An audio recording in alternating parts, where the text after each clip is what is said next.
ஸ்ரீபாஷ்யக்காரர் காலத்துல நடந்த ஒரு விற்த்தாந்தம். சுவாமி ராமானுஜர் ஸ்ரீரங்கத்துல எழுந்தொழிருக்க, அவருடைய மட்டத்துல ததியாராதனை நடக்குது. எல்லாரும் சாப்பிட்டுட்டு இருக்காங்க. அங்க மடப்பள்ளி ஆச்சான்னு ஒருத்தர், கிடாம்பி ஆச்சான்னு பேர் இருக்கு. எதிவரனார் மடைப்பள்ளி வந்த மனம் எங்கள் வார்த்தையுள் மன்னியதேன்னு சுவாமி தேசிகன். எல்லாருக்கும் இப்பெல்லாம் மாடுலர் கிச்சன் தெரியும், சுவாமி தேசிகன் மாத்துலர் கிச்சன் அப்படின்னு. அந்த கிடாம்பி ஆச்சான் அவர் தான் ராமானுஜருக்கு ரைட் ஹேண்ட். அவர் தான் மடப்பள்ளி டிபார்ட்மெண்ட், மடப்பள்ளினா அந்த கிச்சன் டிபார்ட்மெண்ட், அந்த டிபார்ட்மெண்ட்ல எல்லா காரியம் பண்ணிட்டு இருக்காரு. மணி 2000 நிறைய பேர் சாப்பிட்டு இருக்காங்க. அதுவும் ராமானுஜர் மடத்துல தனியாரதானே எல்லாரும் சாப்பிட வந்துருவாங்க. நல்லா ஸ்தல சுத்தி பண்ணணும். அந்த கையை எடுக்காமல் இந்த நுனியில சாணி அப்படி வச்சுண்டு, அந்த சாணி அப்படி தொட்டு ஜலம் சேர்த்துண்டு, கையில ஒரு ஸ்தாலியில ஜலம் வச்சுண்டு அப்படி ஜம்முன்னு அப்படி இடம் பண்ணணும்.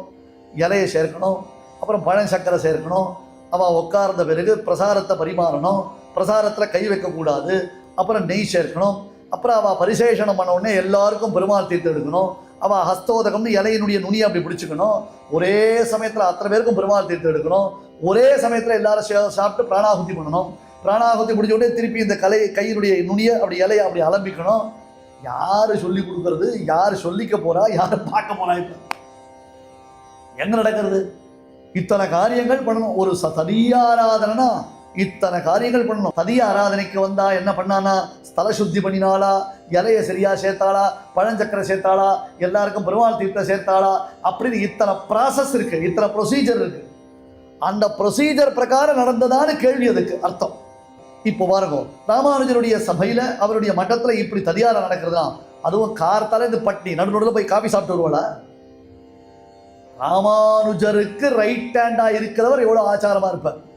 மலைமலையா பிரசாரத்தை குவிச்சு தளிகை பண்ணிட்டு இருக்கா. அதுவும் கட்டை அடுப்பு, புகை போறதோ இல்லையோ, எடுத்து கட்டை அடுப்புல பெரிய பெரிய பித்தளை பாத்திரத்துல கணத்துல ஜலம் இழுத்து அதுல தளிகை பண்ணணும். வரவாளுக்கு சாரம் போட்டுட்டே இருக்கார். ஒரு சுவாமி எனக்கு கொஞ்சம் தீர்த்தம் வேணும்னு கேட்டார். அவர் பாத்திரத்துல இருந்த தீர்த்தம் காலியாயிடுது. இவர் தீர்த்த சொம்ப எடுத்துட்டு போறாரு. கிடாம்பி ஆச்சான் எடுத்து, இவருக்கும் டயர்டு, உடம்பெல்லாம் வேத்து கொட்டி அப்படியே டயர்டா இருக்காரு. ஏதாவது ஒரு வா சாப்பிட்டா போலும் போல இருக்கு. அப்படிப்பட்டவர் ரொம்ப டயர்டா இருந்ததுனால அப்படி கொஞ்சம் செவுத்துல சாஞ்சுட்டு அவருக்கு கிண்டியில தீர்த்த சேர்த்து, கிண்டியிலேருந்து அப்படி தீர்த்த சாதிப்பா. அப்படி தீர்த்த சாதிச்சா அப்படி வாயை திறக்கணும். வாயை திறக்கணும். கீழே சிந்தி வழியெல்லாம் மாறலாம், வழியக்கூடாது.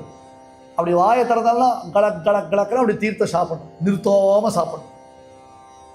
இவர் சாஞ்சுட்டு அப்படி தீர்த்த சாச்சார். அது தூரத்திலே இருந்து ராமானுஜர் பார்க்க, அங்கேருந்து வந்து ராமானுஜர் அவர் முதுகுல தட்டின, கிடாம்பி ஆச்சான் முதுகுல, பிரணதார்த்தி ஹரர்னு பேர், அவர் முதுகுல தட்டி, ஒரு ஸ்ரீவைஷ்ணவனுக்கு இவ்வளவு அலட்சியமாகவா தீர்த்த சாதிப்பான்? ஒரு ஸ்ரீவைஷ்ணவன் தீர்த்தம் கேட்டால் அவனுக்கு ஜாக்கிரதையாக கொடுக்கணும். அதுவும் சாப்பிட உட்கார்ந்தவன்கிட்ட பரிவு காண்பிக்கணும். சாப்பிட உட்கார்ந்தவன்கிட்ட எரிச்சல், நமக்கு 1000 கோபம் 1000 தாபம், நமக்கு டயர்ட்னஸ் எல்லாம் காமிக்க கூடாது. உடனே கிடாம்பி ஆச்சு, நானும் தான் கார்த்தலையில் உழைச்சிட்டு இருக்கேன், எனக்கு தான் டயர்டாக இருக்கு, நான் தான் ஒரு வா சோறு எனக்கு போடுறதுக்கு கூட ஆள் இல்லை, நான் தின்னலை அப்படின்னு கத்தலாம் இல்லையோ? எவ்வளோ பெரிய பாக்கியம் தெரியுமா இருக்கு. என்னென்ன ராமானுஜர் ஒருத்தரை சட்டுன்னு தொடுவாரா? இப்போதான் நம்ம யார் மேலே வேணா இடிச்சுக்கலாம், எப்படி வேணா இடிச்சுக்கலான்ற மாதிரி எதை பார்த்தாலும் மேலே டங்கு டிங்குன்னு இடிச்சுட்டு போகிறோம். டக்குன்னு ஒருத்தரை தொடுவாரா ராமானுஜர்? ராமானுஜருடைய கரஸ்பரிஷம் எனக்கு கிடைச்சது பாக்கியம். நாம் பண்ண தப்புக்கு அடியனுக்கு கிடைச்ச பாக்கியம் என்ன? ராமானுஜருடைய கரஸ்பரிஷம். பணிமானம் பிழையாமை அடியேனை பணி செய்த பெருமானம். உடனே விழுந்து சேர்த்து, என்ன நானும் தான் டயர்டா இருக்கேன், என்னையும் பிராணம் வாங்குறீங்கன்னு கத்தல.